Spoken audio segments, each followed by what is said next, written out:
একটি নাম, একটি দর্শন, একটি অঙ্গীকার। সবার আগে বাংলাদেশ। বাংলাদেশ জাতীয়তাবাদী দল, যে রাজনীতি বিশ্বাস করে দেশ সবার আগে, জনগণ সবার আগে। এত বছরের প্রতীক্ষার পালা শেষ হওয়ার আশায় যশোরবাসী তাকিয়ে আছে।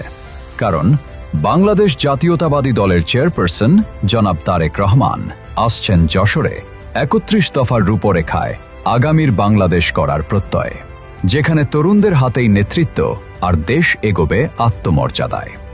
যশোরের রাজনীতিতে সংগ্রাম ও সাহসের নাম বিএনপির স্থায়ী কমিটির প্রয়াত সদস্য, যশোর উন্নয়নের কারিগর মরহুম তরিকুল ইসলাম। তারই আদর্শে গড়ে ওঠা গত ১৭ বছর ধরে রাজপথে থাকা এক সংগ্রামী নেতা। আন্দোলনে, দমন-পীড়নে, দুর্যোগে ও কঠিন সময়ে যশোরের মাটি ও মানুষের পাশে থাকা অনিন্দ ইসলাম অমিত। যুব সমাজকে সংগঠিত করে ঐক্যের রাজনীতিতে বিশ্বাস রেখে যশোর উন্নয়নের শপথ নিয়ে তিনি আজ প্রস্তুত যশোর ৩ আসনে বিএনপি মনোনীত প্রার্থী হিসেবে। ঐক্য, নেতৃত্ব, পরিবর্তন, সবার আগে বাংলাদেশ।